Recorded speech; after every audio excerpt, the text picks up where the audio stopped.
ওকে চল আচ্ছা, তাহলে আমরা ফ্যাক্টর কস্ট মার্কেট প্রাইসের কনসেপ্টটা একদম ভালো করে বুঝেছি।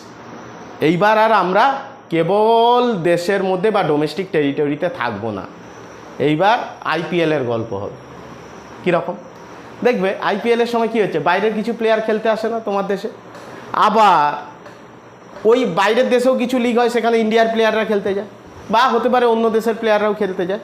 ঠিক এই net factor income from abroad এই কনসেপ্টটার সঙ্গে ওই খেলার অনেক মিল আছে। কীরকম মিল আছে চলো দেখি।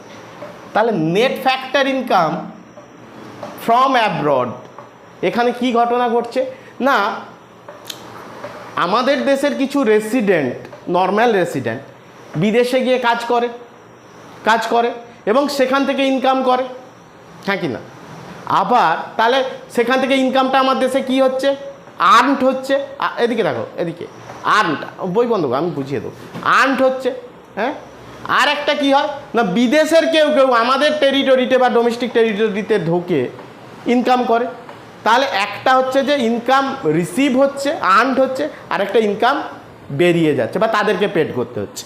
তাহলে অ্যাব্রোডে যখন আমি পেড করছি সেটাও যেমন একটা ফ্যাক্টর, আমরা অ্যাব্রোড থেকে যেটা ইনকাম করছি সেটাও একটা ফ্যাক্টর। তাহলে এই দুটোর যদি আমরা বিয়োগ করি বা ডিভাইড করে দেই, যে আমাদের দেশের লোক বিদেশে গিয়ে যতটা ইনকাম করছে আর বিদেশের লোক আমাদের টেরিটরিতে এসে যেটা ইনকাম করছে, ওই দুটোকে বাদ দিলে আমি যেটা পাবো সেটা হবে কি না, net factor income from abroad. Short ফর্মে কি বলি, NIFA। ওকে, NFI, NIFA নয়, NFIA, NFIA। কেন N for net, N for net, national না net, F for I for A for from abroad, from abroad. তাহলে সেইটা কিসের উপর ডিপেন্ড করছে না, ফ্যাক্টর ইনকাম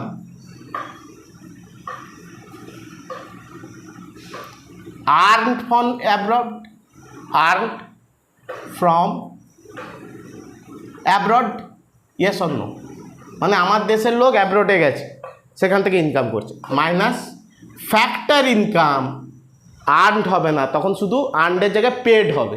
কি হবে, পেড ফ্রম অ্যাব্রড। এই দুটোকে বিয়োগ করে দিলে যেটা আসবে সেটা হবে NFIA। সাপোজ আমার দেশের লোক বিদেশে গিয়ে বা তাদের টেরিটরিতে গিয়ে 10,000 টাকা ইনকাম করেছে, তাহলে এটা নিশ্চয়ই আমাদের ন্যাশনাল ইনকামে ঢোকে। আমরা আগেই বলেছিলাম যে আমাদের ন্যাশনাল ইনকামের মধ্যে বিদেশে আমাদের নাগরিক বা আমাদের নর্মাল রেসিডেন্ট যদি যে কিছু ইনকাম করে সেটা কিন্তু আমাদের ন্যাশনাল ইনকামে ঢোকে, কিন্তু কখনোই জিডিপির মধ্যে ঢোকে না, সেটা আবার জিডিপি থেকে বাদ হয়। সেটা কিভাবে হয় আমরা আসছি। তাহলে 10,000 টাকা ইনকাম করেছে, আর বিদেশিদেরকে ধরো 8,000 টাকা আমাদেরকে পেড করতে হচ্ছে, এখানে ইনকাম করেছে। তাহলে NFIA কত হবে, 2,000। পজিটিভ না নেগেটিভ? পজিটিভ। কার সাপেক্ষে পজিটিভ? নো, ইন্ডিয়ার সাপেক্ষে পজিটিভ। আমি তো ইন্ডিয়ার এইটা দেখেছি।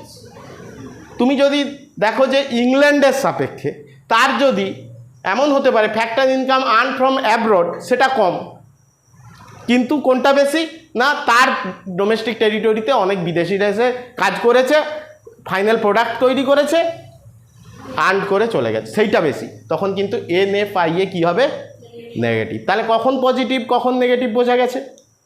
আচ্ছা, এইখানে আরেকটা কনসেপ্ট আমরা পাই। আচ্ছা, এই যে NFI এর কথা আমরা বলছি, এই NFI এই কনসেপ্টটা কেন লাগবে সেটা জানো, বা এই কনসেপ্টটার কী গুরুত্ব আছে?